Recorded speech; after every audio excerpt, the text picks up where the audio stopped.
What's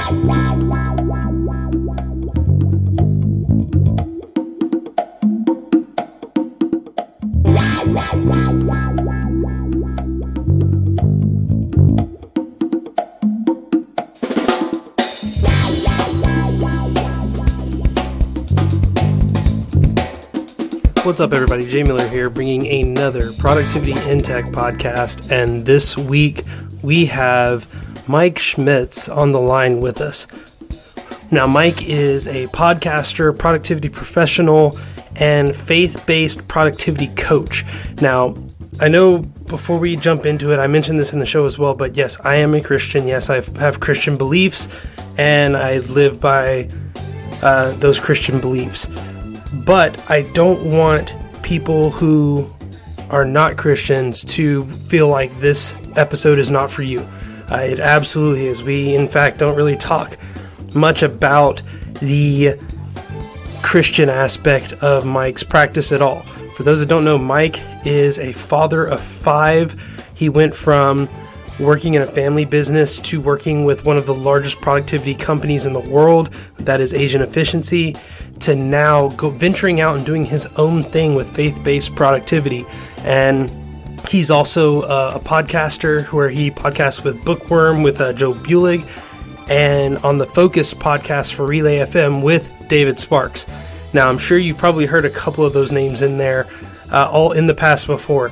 So Mike has a wealth of knowledge in the productivity space, and we really dive into what it was like making that transition for him of getting behind something that he believed in and wanting to really pursue it with full focus and intent, and how he set himself up to be in that position. And again, this has nothing to do with his faith. This has everything to do with his character, and I think that will definitely stand out in this conversation. The after show in this one is such a great one. I wind up, he interviews me. For those that don't know, in the after show, if you sponsor a week of hosting to J&J Media, which is the media company that I run and I use to run this podcast and other podcasts, if you sponsor a week of hosting, which is $3, I believe, one time, not monthly, just, or as much or as little as you want, then you gain access, permanent access to the bonus feed, where it also includes my bonus conversation with Mike in the Bobblehead Show with Bobblehead Joe. Now, Mike and I dig deep into what my plans are for Pitt, for J&J Media, for all of my personal things, and how that affects me in my productivity life. And Mike is one of those people that I've looked up to for years.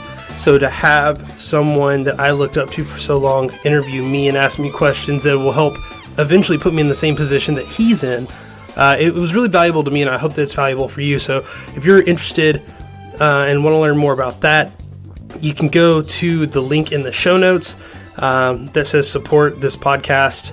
And I'm not even going to hold it with any more talking. Without further ado, here is my conversation with Mike Schmitz.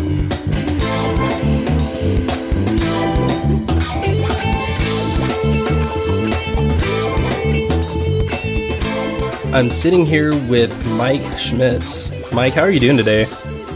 Doing great. How are you, Jay? I'm doing just great. Mike has been in the productivity space for a few years now, longer than I've been in the productivity space. I remember reading his material as I was preparing myself, with the original launch of Productivity in Tech. He is an author of the wonderful book Thou Shalt Hustle, which I can never remember. Is it Thou Shall or Shalt? It's Shalt. That's what I thought. More King James-ish. Yeah. He's also worked with the productivity powerhouse Asian Efficiency, and lately he has actually branched out, and as well as doing his bi-weekly podcast with other guests of the show, Joe Bulig, Bookworm, where they read a book or more in 2 weeks, something that I cannot keep up with. He is also starting a course called Faith-Based Productivity, and as someone who has had the opportunity to check this course out, For those that don't know, I'm a Christian. I have Christian beliefs, and I don't want to steer someone who maybe doesn't believe the same way that I do away from listening to this episode. I think that you will learn a lot. We're not really going to talk too much about the course, but I encourage you to learn a lot from what Mike has gone through, and we're going to break that down a little bit more in this conversation. So, Mike, I've talked all about the business side. Let's talk about you. Like, who is Mike Schmitz? Mike Schmitz is a poser. No, it's what it feels like sometimes, because I appreciate all the kind things that you said about me. But as we were talking about before we hit the big red button, a lot of this stuff is kind of trial and error. And so the place that I'm at in my career currently, it's a little bit refreshing because I've kind of rebranded. The other podcast I do is with David Sparks. It's called Focused. It used to be called Free Agents. Now it's a productivity podcast, but kind of along the lines of that nobody really has this stuff figured out. It's a lot of trial and error. And so if I were to give one piece of advice to anybody who is listening to this, it would be just go make your thing. It's not going to be perfect. Don't compare yourself to something else that's out there. Go ahead and make your mistakes. But then as you make the mistakes, kind of as you iterate in public, as my friend Sean McCabe would say, people are still going to be encouraged by your journey. And as long as you have a growth mindset and you're looking to get better, you're looking to improve every time that you do something, that's the real key. So I really haven't been in the productivity space or even online for that long. It's only been a handful of years. And it was really scary when I first wrote that book that got me here. But I guess what I'm saying is, like, you just keep doing the next thing, and eventually you will get to the point where you do have a couple things figured out, and then you just teach what you know. You don't have to worry about the imposter syndrome if you if you confess that you don't have all the answers at the very beginning. So I remember you mentioning I think when you first jumped on to replace Jason Snell on Free Agents, which again, now you said is Focused. I remember that episode where I had no idea. I was like, I have to admit, like, I thought it was going to be Casey Liss because I remember that was the same time that Casey... Everybody did. Yeah, like, everybody was like, oh, it's going to be Casey. Like, he just quit his job. And then, like, oh, here's Mike. And what? Mike's no longer... What? Like, did you feel like everyone... Did you feel like you had big shoes to fill when you made that transition? Oh my gosh. Yeah. Jason Snell he's on half of the podcast that I listen to, I feel like. He's one of the patriarchs in the Apple tech space, which is kind of the same spaces that I play in with the productivity space. There's a lot of overlap there. And I guess just a little bit of background on how that came to be. It kind of ties into what I said at the beginning. Like, you just keep making your thing and you keep getting better. And eventually, as you get better, Cal Newport would say, become so good they can't ignore you. Like, people start to notice. So if you go back and look at my book, which I need to update, I don't even like going back and reading it because I've learned a lot since I wrote it. And there's so much stuff I want to change. But anyways, in that book, I talk about a couple people that I really look up to, and I label them my internet heroes. David Sparks is one of those people. Okay. And then I start doing Bookworm, and David starts listening to Bookworm. And he starts sending me emails, encouraging emails after listening to some of the episodes, giving me some advice on how I can get in front of other groups and start speaking more often and stuff like that. And I'm just like, wow, this is amazing. And we're going back and forth a little bit. And then he reaches out and he's like, hey, I want to start a podcast with you. Let's talk about some productivity stuff. I like the approach that you take, and I think we could do something kind of cool. So we were kicking around that idea. And at the time, I was still working with Agent Efficiency. I ran everything by Tan because I didn't want to be in a conflict of interest or anything. He's like, yeah, go for it. And then Jason decided to leave. David contacted me. He said, well, we've got this podcast already, sponsors lined up. You want to just walk into this one? I think you'd be a good fit. My initial response was, not really, because I'm not a free agent. He's like, no, you have all the right mindsets though. Like, you'll add a lot of value to the audience. So I think you'd be a good fit. I think we should do this.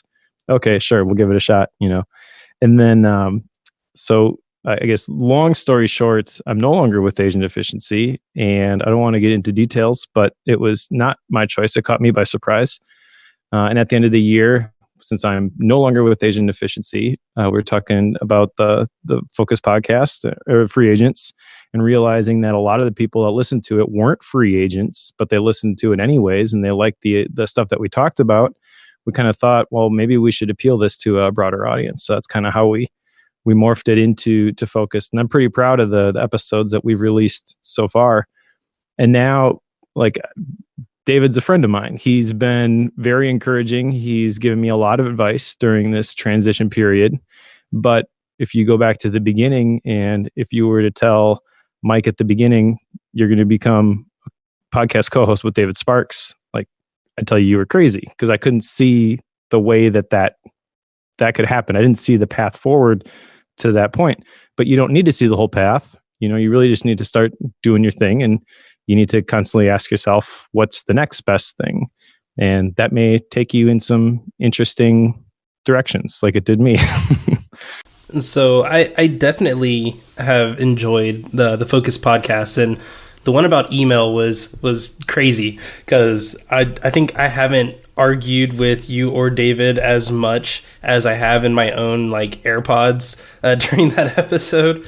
Not because of anything you're doing wrong, just because I don't want to be wrong either. So I definitely have enjoyed that content. And, like you said, the information that you were providing, although the target audience was initially people who were free agents, I've learned a long time ago, even with this podcast, before we took our break, the audience that was listening were more creatives than they were developers. And I think the harder I pushed in the direction of, no, this is for developers, no, this is for, developers, designers, programmers, blah, blah, blah, blah, blah, the harder it became for me in just letting the thing kind of take a life of its own. And I say that in thinking that I was the person that wanted to be a free agent, listening to free agents, hoping, because I wasn't a free agent yet, but thinking oh, maybe I can, put this in my direction. I think that making the thing is important, but I think sometimes trying to niche down to what you think the audience is probably one of the biggest productivity snares that people run into. It was I have a specific vision for this, and I'm approaching that vision, although over here I'm neglecting this whole vision that wasn't in my plans. And I want to kind of bring this all together by asking you, was faith-based productivity the plan for you? I know writing the book was a big goal that you had and you accomplished it, but taking that to the next level with creating a course, was that all a part of the master plan of what Mike Schmitz does? That's a tough one to answer. I would say yes and no, depending on when you asked me. So when I wrote the book, and even for a period after I wrote the book, I really didn't anticipate having something else next that was faith-based. I was very content working with Asian Deficiency and felt that my personal core values aligned with the company core values very well. And I talked about my faith on the podcast, not in a preaching sort of a way, but just in a story sort of a way, where this is me and this is how I arrived at the conclusions that I arrived at and why I do the things that I do. And that authentic story didn't seem to alienate anybody. But after a couple of years there, I kind of got the itch for something bigger. I had been making a lot of video courses with Asian Deficiency, so that was kind of a logical place to go next. Now, the course for faith-based productivity is different than a lot of the stuff that I had done previously, though, because it's me in front of a camera. So I know how to build things in ScreenFlow. I know how to make videos and record audio and grab slides and use Keynote. But this was something totally different. And it took a while to get to the point where I was confident enough in front of a camera to make this course the way that it currently exists. I had been I joined Toastmasters probably a couple of years ago now. Cranked through the first 10 speeches, which you need to get your competent communicator. Entered a couple of contests. I was actually, I don't consider myself a funny guy, but I competed in the humorous speech contest and I won like 4 different rounds, made it to the finals, which is the whole state of Wisconsin and the Upper Peninsula of Michigan, and lost to a professional comedian. And that was a pretty cool experience. Number one, it gave me a lot of practice speaking in front of people. And number two, it showed me that I had some skills that I didn't think I had, that I could actually write a humorous speech and I could actually be funny. Not that I'm the guy who tends to be very outgoing and tell all the jokes, but it pushed me outside of my comfort zone, and I had a bit of success with it, which was kind of shocking, to be honest. But everything along my journey has been a little bit shocking. Like, I never really wanted to do podcasts. I was terrified of talking live into a microphone. I didn't think I could think on my feet that fast. And then I started doing webinars, which were even more scary because these are live in front of people. And then I started doing public speaking, which they say the average person, their number one fear is public speaking. Number 2 is death. That was definitely me. I would rather be in the coffin than speaking at the funeral. But I've overcome it because I put myself in that position with the mindset that I'm going to learn how to do this, and I'm going to figure out what I did wrong and the mistakes that I made along the way. Which, side note, that's one of the things that I think Toastmasters is really great at, is it gives you a non-threatening environment where you're free to make your mistakes, and people are all there in order to learn and to get better. And regardless of your goal, whether it's public speaking or it doesn't matter. Like, if you can find a community that is open and supportive like that, that will help you a ton in growing your skills. You know, I have always been like looking at Toastmasters from the outside in. That has been something that I just have not been able to make that jump. And speaking of which, I kind of want to take that whole making the jump kind of into my next question. I remember at one point there were talks about me potentially doing a course with Asian efficiency, and I had sat down and I had talked, I believe I talked with you and I had talked with a few others in the company, and I want to say it was you, and I'm forgive me if it wasn't, but I'm almost certain it was you. No, it was me, and it was analog productivity. Analog productivity and bullet journal specifically, I think. Which I'm still doing to this day, but at the same time, like, I just remember you saying, this sounds like something that you really have a good shot with. You should not put this, because you're going to lose ownership of this. How,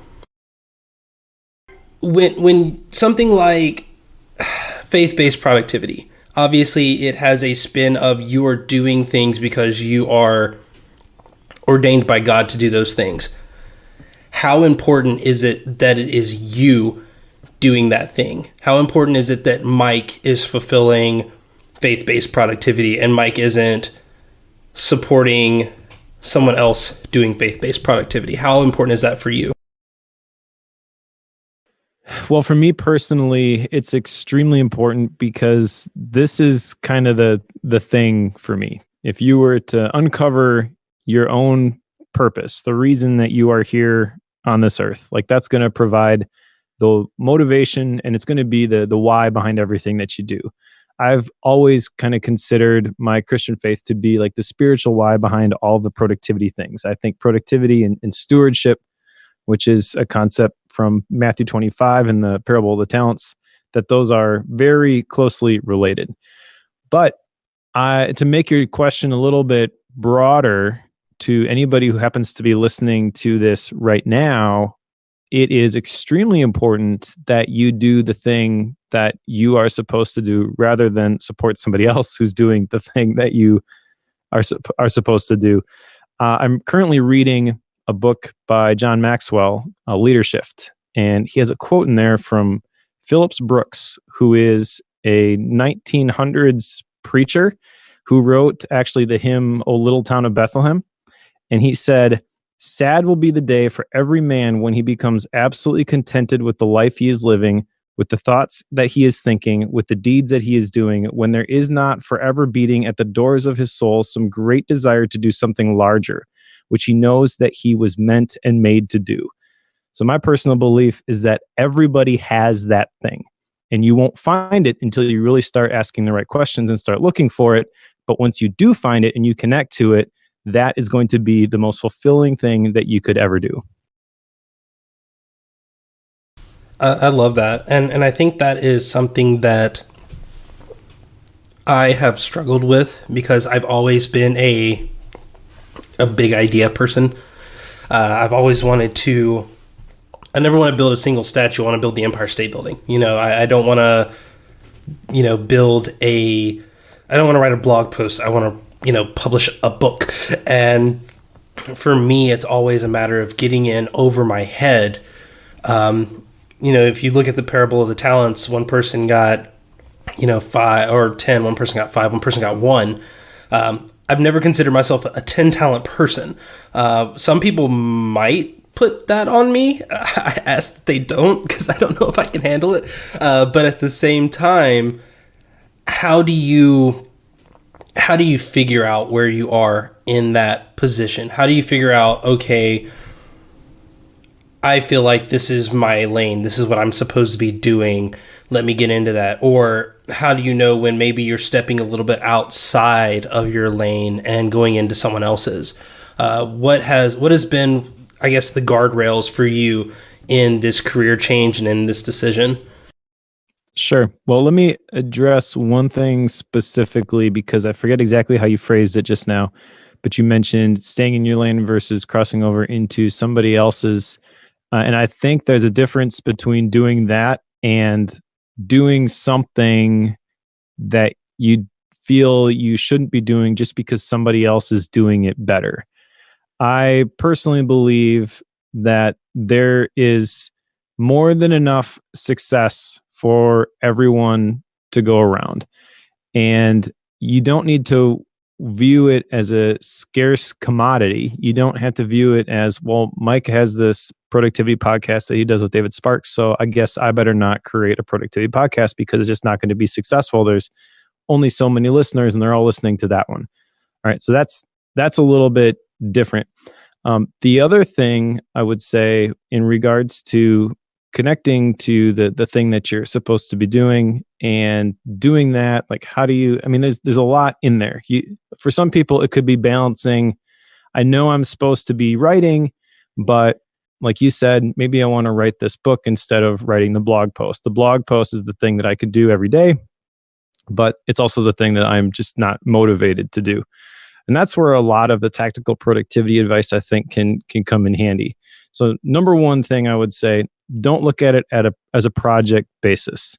Think about the end game, think about your big vision, and then the identity that you need to associate with that thing.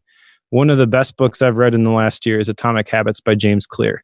And he talks about that. He talks about identity-based habits as opposed to outcome-based habits.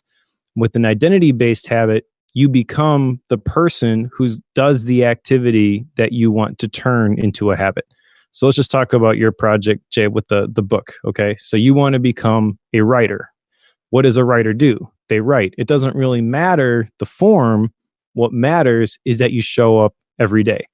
Now let's bring that back to the parable of the talents. I think there's a couple things you can glean from that passage of scripture.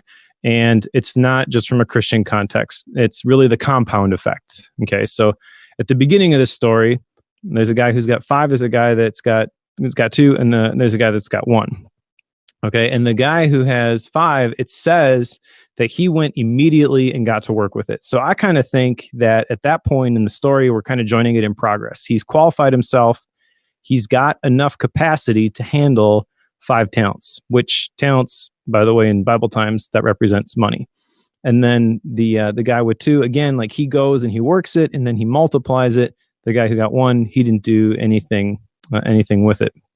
Now, the other thing here that we see here is that they both doubled. So if you were to take that pattern of multiplication and continue it, you will quickly have more than enough.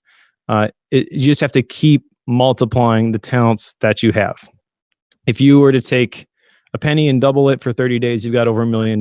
One of my favorite stories on the topic of multiplication is about the guy who invented the game of chess. And the story goes that he went to the king of the country where he lived, and the king was amazed. He's like, what do you want for this amazing invention? He says, I want 1 grain of rice doubled for every square in the chessboard. So 64 squares, 1 grain of rice for the first, 2 for the second, 4 for the third, 8 for the fourth, so on.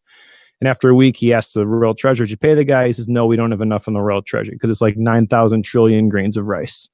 Okay. And that's what people don't understand is if you just show up every day, if you just don't break the chain, and if you just do the thing over and over and over again with the right mindset, I mean, you can't just keep doing rote repetition, not learning anything and not getting better. But as long as you approach it with a growth mindset and you do it all the time, it really doesn't take long for that compound effect to kick in. You don't see it immediately. This is why with New Year's resolutions, people burn out and they stop going to the gym before the end of January because they're working really hard and they're not seeing any gains yet.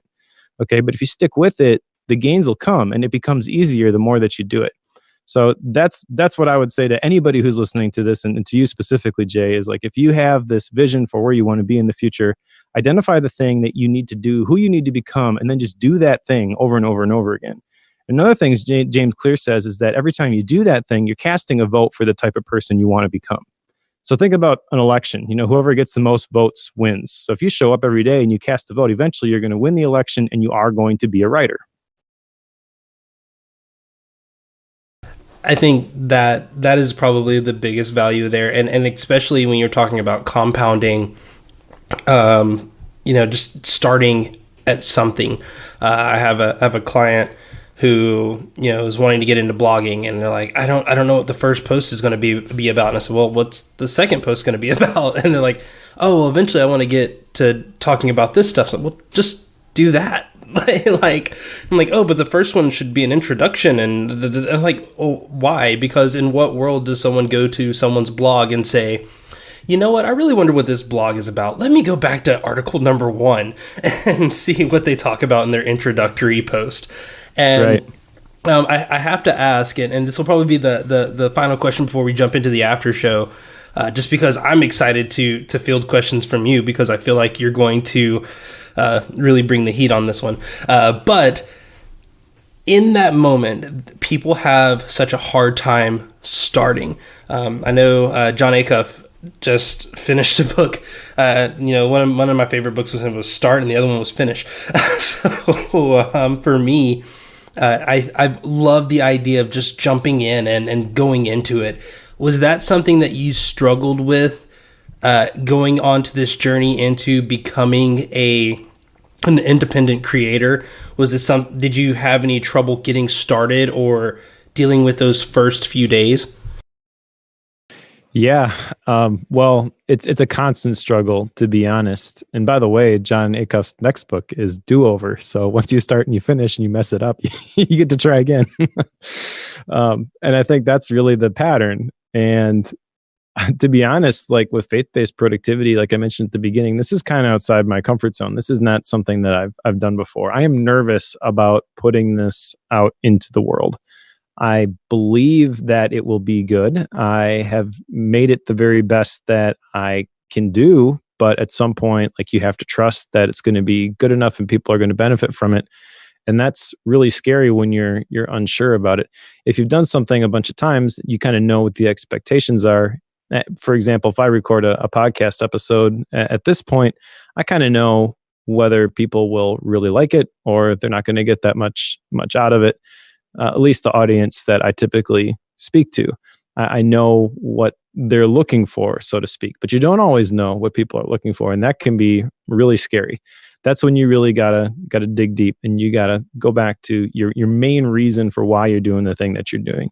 It kind of gets back to the whole idea of passion that I talk about in the book, which I tie passion back to the Latin root of the word passion is the word pati. It means to suffer. And so a lot of people think passion is like doing the thing that you love to do. My passion project is this thing I just love working on, right? Wrong. Your passion project is the thing that kills you if you don't get it out. If you can't get it out of your heart. That's really what the book was for me. It's what the course eventually became. I sat on the idea for that course for about a year. And over that year, I kept collecting, I kept researching, I just kept jotting down all these notes, different ideas that I had. It eventually got to the point where it's like, I just can't keep this thing inside of me anymore. It hurts too much. So I called up my brother and I'm like, hey, you want to help me make this thing? And so yeah, and as we're recording this right now, the first batch of videos is released. I'm still working on getting the other ones up. Hopefully it's going to be done by the end of February here. But the videos themselves are done. I've got a little bit of work to do yet with the course workbook and stuff like that, which that kind of leads to another point in that once you start doing this thing, once you connect to your why, which I guess I'll just for context, my why, the thing that makes me go, my life theme, I call it, is I want to help people answer the question, why am I here? By inspiring, encouraging, and teaching them to connect to their calling, discover their destiny, and living the life they were created for. Okay, so everything that I do, I try to filter or view through that lens. And if it's in alignment with that life theme, then it provides the motivation to follow through and do it. Once you take that first step, usually it ends up being way bigger and way harder than you thought it was going to be.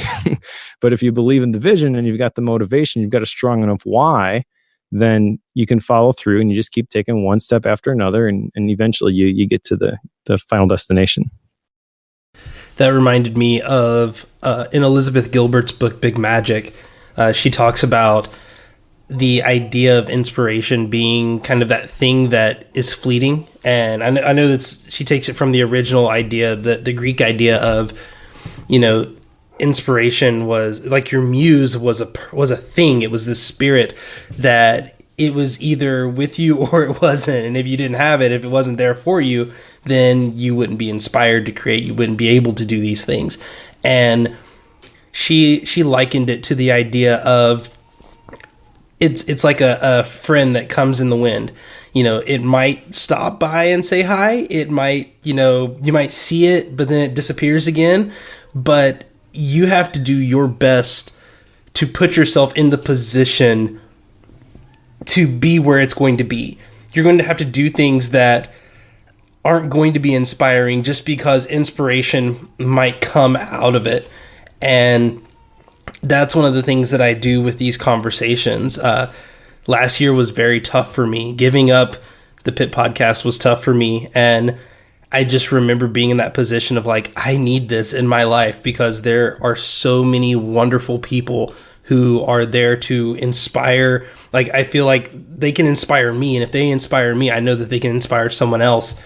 So I say all of that to thank you for coming onto the show and inspiring me to continue to push in that direction. But before we jump into the after show, which I have to tell listeners out there, at the end of each show, my guest interviews me and they ask me whatever questions they want. It can be about what I ate this morning. It can be about my life goals or anything.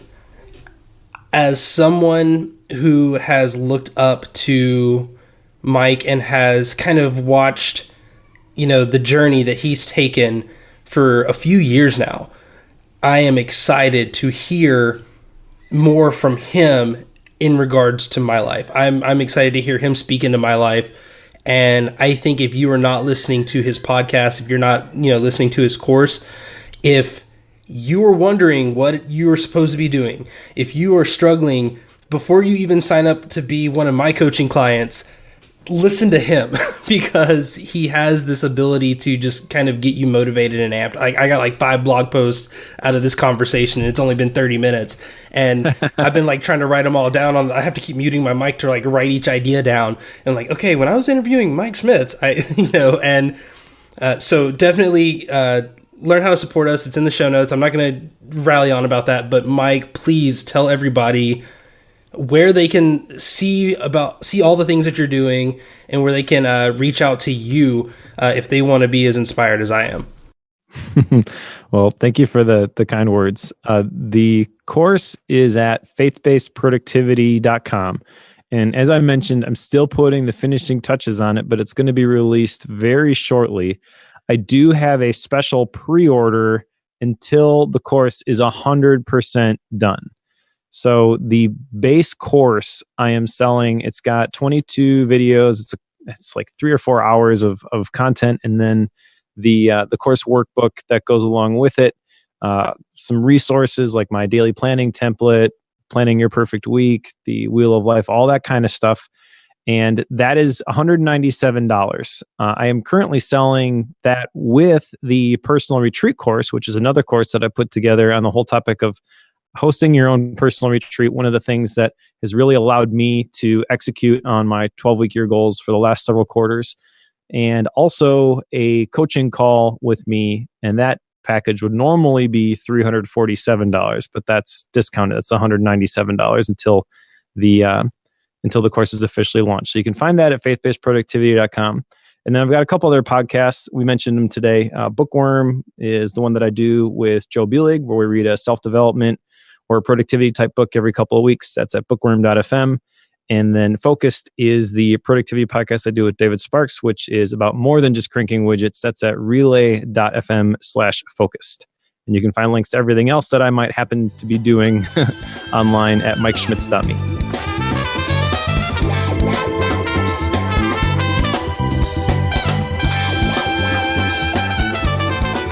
Hey, I hope you enjoyed the show. Again, that was Mike Schmitz. Mike, thank you so much for being a guest on the podcast. And just a reminder, the conversation didn't stop there.